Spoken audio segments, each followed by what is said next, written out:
O site tem negado a devolução do passaporte do senhor. Primeiro, fiquei muito feliz quando eu recebi a notícia do convite. Se não me engano, foram 5 chefes de Estado convidados. Eu não sou chefe de Estado.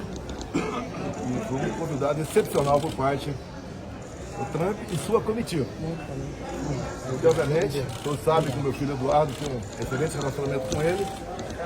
O mundo todo, queremos dizer assim, esteve com ele por ocasião da apuração das eleições. E fiquei muito feliz. Até porque não é o Jair Bolsonaro. Eu represento no mínimo 58 milhões de pessoas no Brasil. Hoje tenho certeza que muito mais do que isso. E represento a direita, os conservadores, sendo para de honra do maior partido político do Brasil. E que, obviamente, seria muito bom minha ida lá. O presidente Trump gostaria muito. Tanto é que ele me convidou. Estou chateado. Estou abalado ainda, né? Mas eu enfrento uma enorme perseguição política por parte de uma pessoa. Essa pessoa decide a vida de milhões de pessoas no Brasil. Ele e mais ninguém. Ele é o dono do processo, ele é o dono de tudo, quando quer ignora o Ministério Público, né? Faz o que bem entende e tem um compromisso. Você viu o discurso dele? Alguém do Supremo não era para discursar aqui. O objetivo é eliminar a direita do Brasil. Eles veem a direita como um mal aqui no Brasil. Agora, deixo claro, em 2018, o Supremo Tribunal Federal autorizou o Lula a ir para a Etiópia. E tinha 2 painéis na Etiópia. Um era parceria renovada para erradicar com a fome na África em 2025. Esse ano vai acabar com a fome na África. Entendi. E outra parceria é combatendo a corrupção. Acreditem se quiser. Esses eram os temas.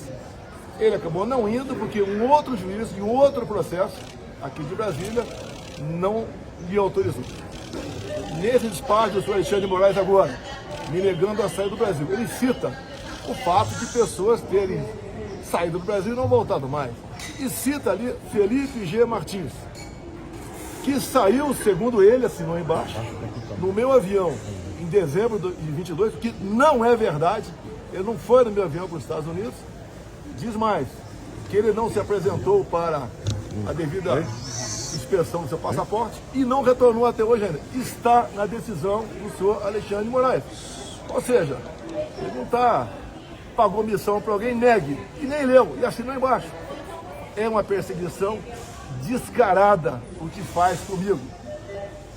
Sou investigado desde 2019, aquele fatídico inquérito fake news que está completando aí 6 anos. Há 2 anos aconteceu aí o 8 de janeiro. Até hoje não sabem quem liderou a tentativa de golpe, segundo eles. Que golpe foi esse? Tem até um fotógrafo aqui, que é o fotógrafo do G Dias, aqui presente aqui, que participou daquela encenação lá no Palácio da Presidente da República. Pessoas presas, condenadas a 17 anos de cadeia, mães com filho pequeno. Imagine você, mãe, não ver seu filho acordar, não ver seu filho dormir, não dar um abraço ao seu filho. É uma coisa que é impossível falar. A dor dessa mãe, a dor desse filho, com aqueles 6 crianças de Ji-Paraná, Rondônia. É um crime que estão fazendo no Brasil, perseguindo a direita. E a cereja do bolo sou eu. Eu não tenho a mínima preocupação com as acusações.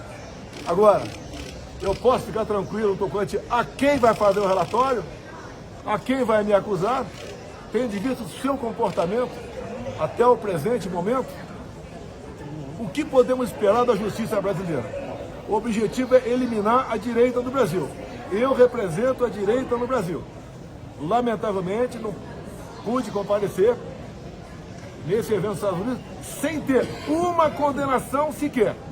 A imprensa do mundo todo vem noticiando isso aí. Não vão nos vencer por narrativas. Não pode uma pessoa no Supremo Tribunal Federal se arvorar do dono da verdade, o dono do mundo, decidir o que faz com a vida de quem quer que seja.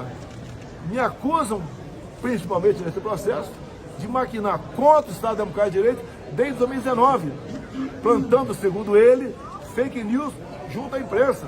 A minha luta pelo voto impresso começou para valer em 2012.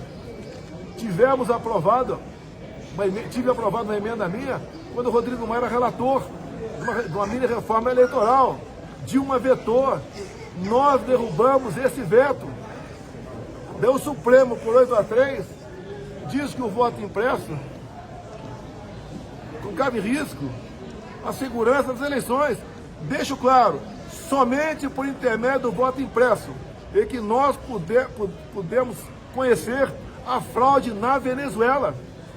Se não fosse o voto impresso, não teríamos como questionar as eleições na Venezuela.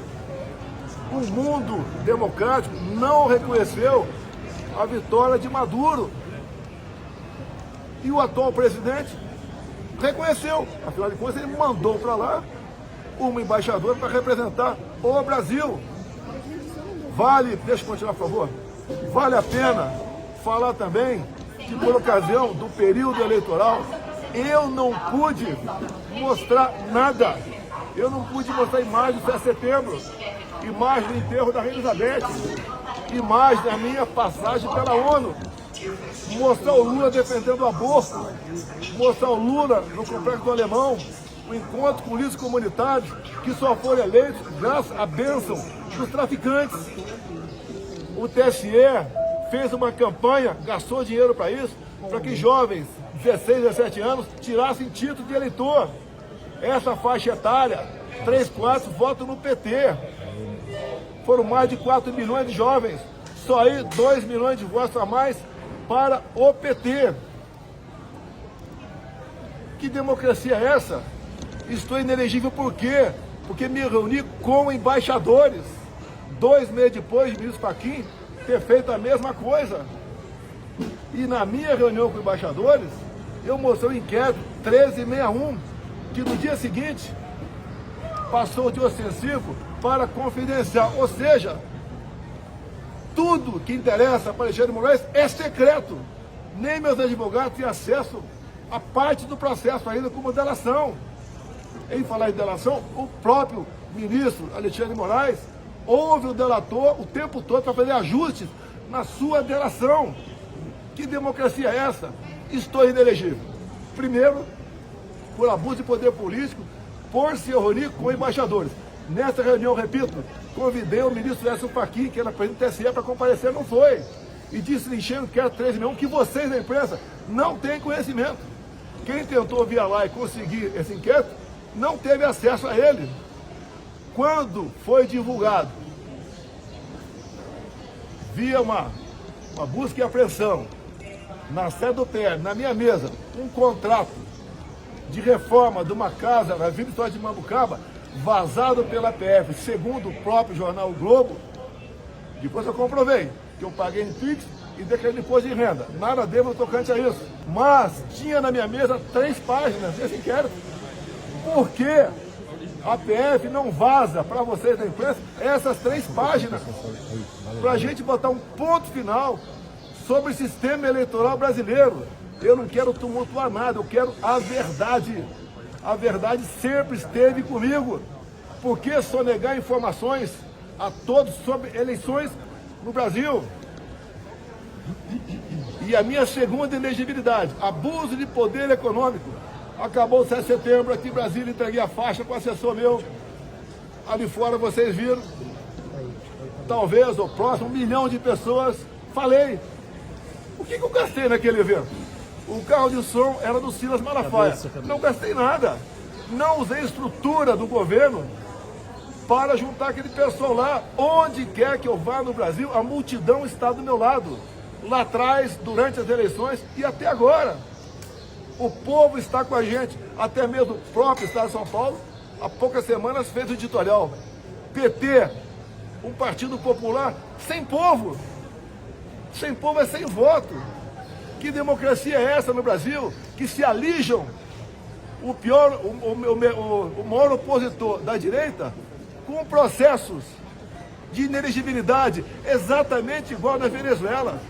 Quando Maduro foi obrigado a aceitar o voto impresso há 2 anos, que tinha que fazer comércio com outro país de petróleo, Estados Unidos. A cabeça aí, gente. Foi aceito o voto impresso. O nosso sistema eleitoral, eu quero no Brasil um sistema eleitoral igual ao da Venezuela, que é idêntico do Paraguai. Que sistema é esse tão seguro é? Que nenhum país do mundo quer. Eleições são transparência. É algo aberto, auditável, é a contagem pública de votos. Nós não temos nada aqui no Brasil. Poucas pessoas decidem o nosso futuro, inclusive da sua vida. Como morreu o Crezão, inclusive sobre sua liberdade. Não só os presos aqui. Qual o motivo da prisão do general Braga Neto? Que plano é esse? Que não mostra para vocês, mostra a tal da minuta de golpe. Posso discorrer sobre isso? Discutir hipóteses, como disse o comandante do Exército, de dispositivos condicionais, isso não é golpe. Quando se fala em estado de sítio, o presidente primeiro tem que ouvir os conselhos da República da Defesa, depois mandar mensagem para o Congresso. Se o Congresso aceitar, daí o presidente baixa o decreto. Se isso acontecesse, seria golpe? Não. Nem a reunião com os conselhos eu tive. Nada. É o tempo todo essa historinha. 8 de janeiro. 1.500 pessoas armadas. Computaram as condenações. Um dos itens que foram apenados era tentativa armada. Não pegaram uma arma de fogo sequer. Pegaram um estilingue com 5 bolinhas de gude. Nada mais além disso. Prenderam mulheres, trabalhadores, velhos, velhas, idosas. E querem manter essa narrativa de golpe. Ora, quem foi tirado da cadeia não foi eu. Quem teve penas suprimidas para poder disputar a eleição não fui eu. Quem fez campanha sem porro pelo Brasil não fui eu. E aqueles que falaram que tirando o Bolsonaro estava salvando a democracia, estamos vendo agora o que está acontecendo. Não pude mostrar no horário eleitoral gratuito, sei que interessaria a poucas pessoas, mas o Lula, em 2009, no Irã, lutando para que aquele país, o Ahmadinejad, pudesse enriquecer urânio acima de 20%, segundo ele, para fins pacíficos. Lula apoia Ortega, na Nicarágua, que prende padres, expulsa freiras. Ele apoia o Hamas, grupo terrorista. Ele está do lado, sempre esteve ditaduras, como teve em 90, na fundação do Fórum de São Paulo, ao lado das Farc, Forças Armadas Revolucionárias da Colômbia, grupo terrorista, que ficou por vários anos como refém, Ingrid Betancourt, uma senadora da Colômbia. Vocês estão vendo para onde está indo a nossa economia do Brasil. Eu não quero o pior para o Brasil para falar a direita vai voltar agora em cima do pior. Não! Quem pensa assim é mesquinho. Nós queremos o melhor para o Brasil. Torço para dar certo. Mas não tem como dar certo. Quando você vê um bebum dirigindo um carro, não tem como dar certo. Um homem que não tem compromisso com a família. Um homem que diz que os maridos amam mais as amantes do que as esposas. Eu estou triste com a partida da minha esposa. Eu a amo. Diferentemente dele. É um cara que não tem nada a oferecer para nós. Nada. Zero. E alguns acham ainda que vai dar certo. Não vai dar certo. Pois não? Ontem o Haddad falou que o senhor estava por trás. Vamos lá. Vou processar o Haddad. Eles não têm o que 101 imóveis sem origem de dinheiro. Isso mesmo? Falou. Falou. Sim, falou. Tá? Ele pegou meia dúzia familiares meu, do Vado Ribeira, meia dúzia, e pegou, fizeram um trabalho. Porque esse meia dúzia de Bolsonaro compraram de 90 para cá, e está escrito lá no contrato lá, pago em moeda nacional corrente, é natural. Naquela época você comprava até em dólar, no começo dos anos 90 comprava até telefone em dólar. E me acusa de ter arranjado dinheiro via rachadinha para comprar 101 imóveis. Eu nunca tive um cargo no governo federal, nem de faxineiro. Lá atrás, era cola de mel, quando eu assumi, tive problemas com ele. Tá?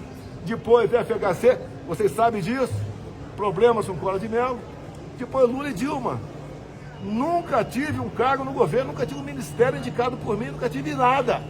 E me acusa do que ele faz. Ele não olha para o chefe dele, que o chefe dele fez.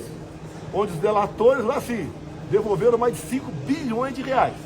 Onde os acordos de leniência ultrapassaram 15 bilhões de reais. Ele não enxerga isso. E acusa, por acusar, eu só tenho um caminho, né? Acreditar na justiça e processá-lo. Como eu vou fazer? Eu estou por trás da Receita. Quem criou o Pix foi o meu governo. Desculpa aí. Foi o meu governo. Em novembro de 20, depois do auxílio emergencial, que nós descobrimos em torno de 40 milhões de invisíveis no Brasil, que passaram a ter conta em banco e passaram a usar o Pix desde novembro de 20, sem qualquer taxa. E quando o PT do Haddad vê que por dia se movimenta mais de 100 bilhões de reais por dia, o que ele vê nisso aí?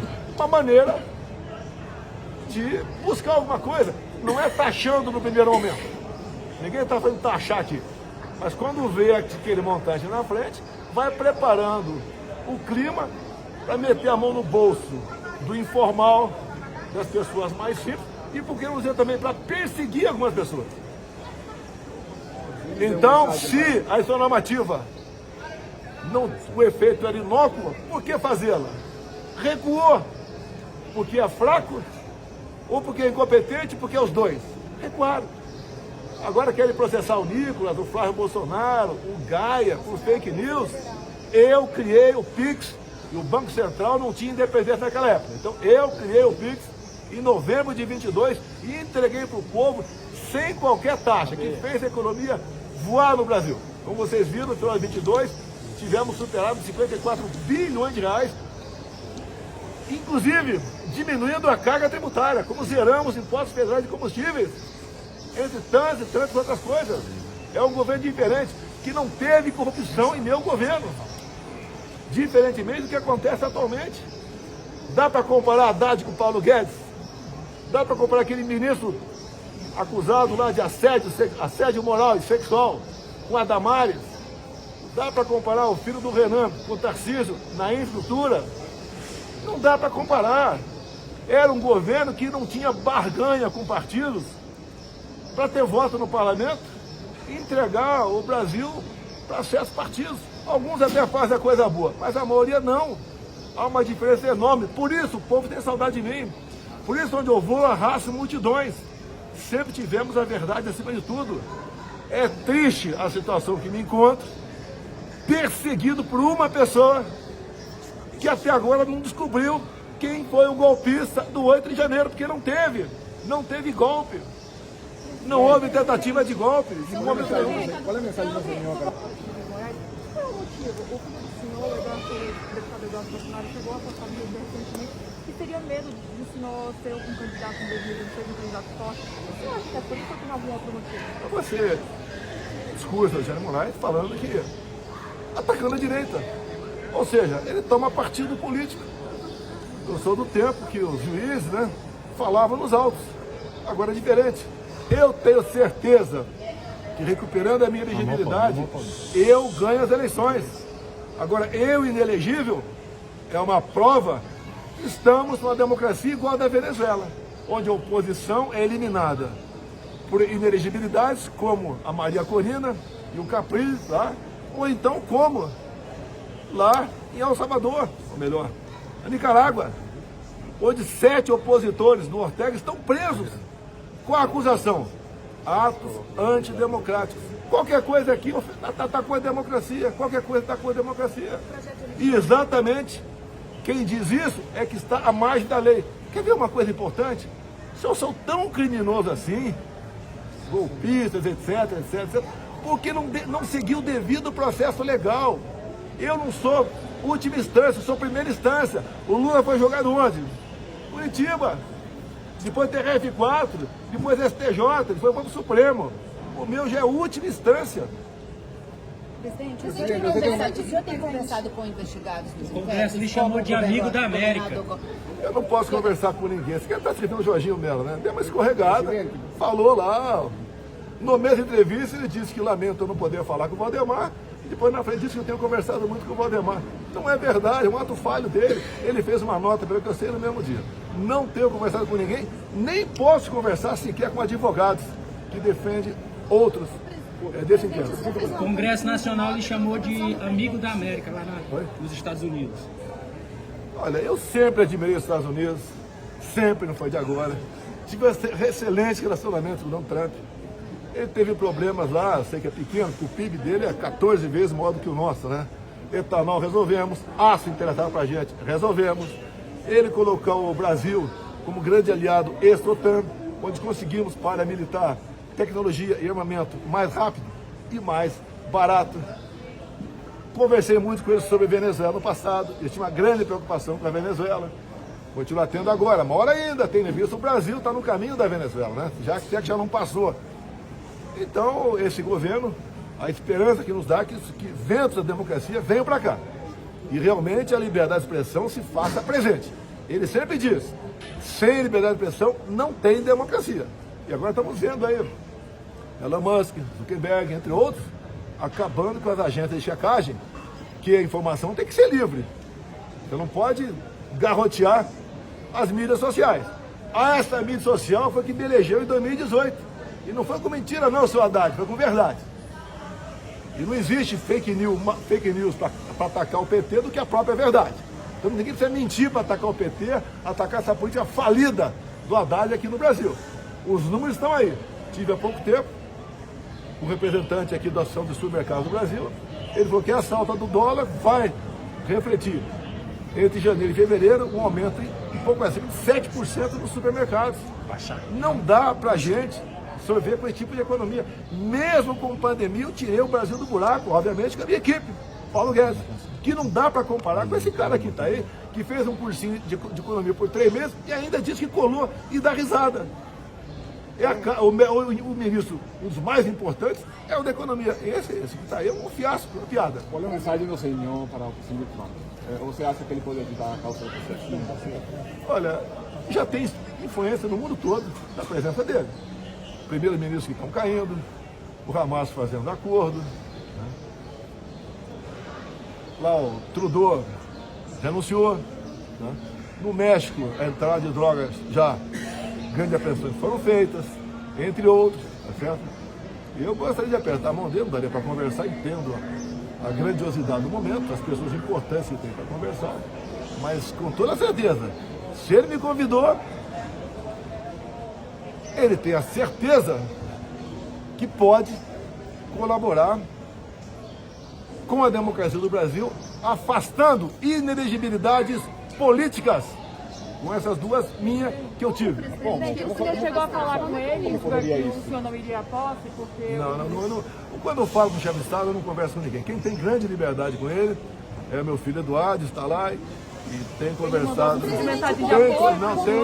conversado com alguns secretários do Trump, tem conversado e, obviamente, eu peço a Deus, né, que ele tenha muita boa sorte do seu governo, que os ventos da democracia de lá soprem para cá também. Como que ele poderia alterar essa Não.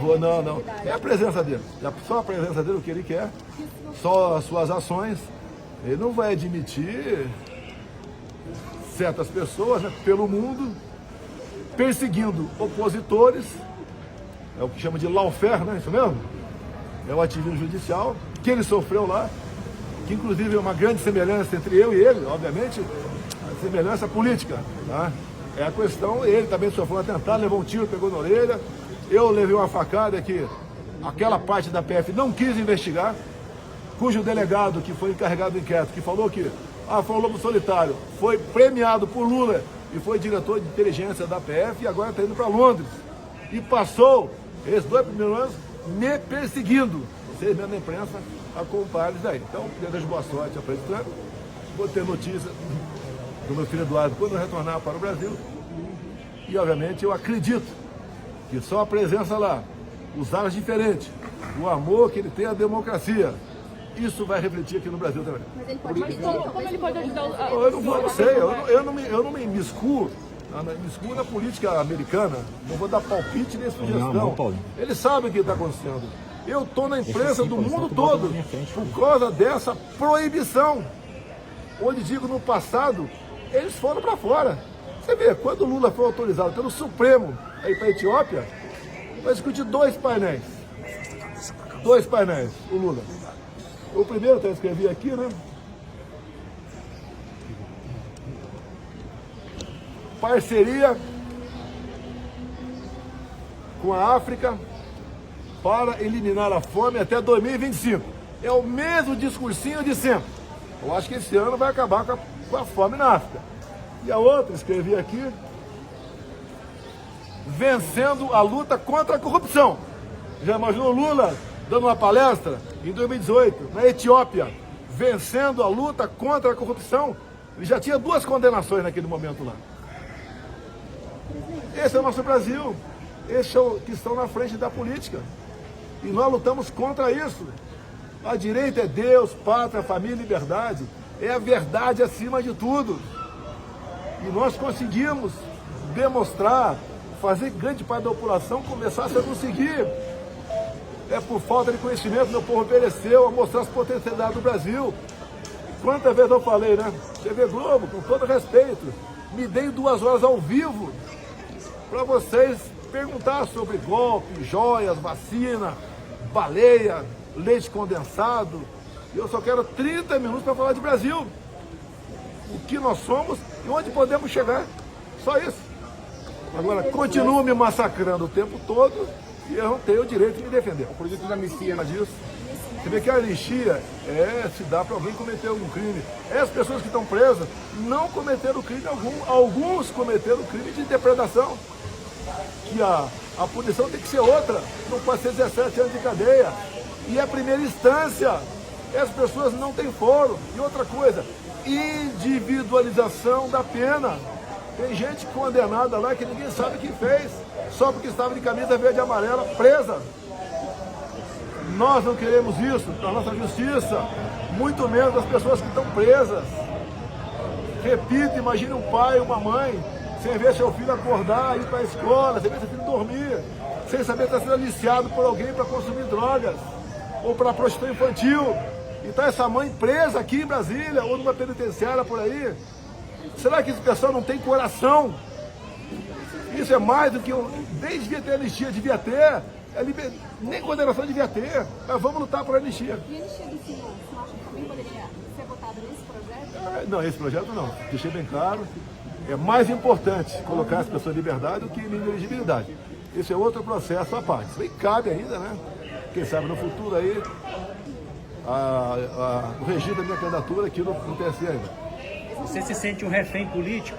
Eu sou preso político, apesar de estar sem tornozeleira eletrônica, eu espero que a sua excelência não queira botar em mim para humilhar de vez uma tornozeleira eletrônica.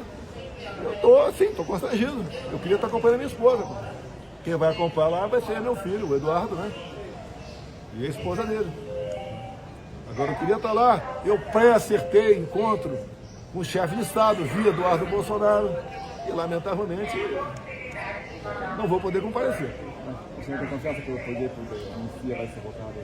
Eu não posso garantir, né? Nós temos uma bancada no parlamento, foi conversado isso com todos os pré-candidatos lá à mesa, e a gente espera, né, que se siga o devido processo legal dentro do Congresso. Se tiver assinaturas para a urgência, eu não vou individualizar. Né? Se tivermos assinatura para a urgência, que o presidente coloque em pauta. Só isso. Mas qual foi o resultado da conversa que o senhor teve com os deputados do PL? Qual a expectativa? A expectativa Estão se é total, movimentando sim. pra- Todos, sim, tem muitos deputados de outros partidos que estão conosco. Tem articulação, vários deputados de outros partidos. Foi conversado com todos os pré-candidatos, com todos. O que ele falou para o senhor? Eu não vou falar para vocês, tá certo? Seguir o devido processo legal. Teve assinatura suficiente, bota em pauta. Esse é compromisso para qualquer matéria. Obrigado, presidente. Obrigado, presidente.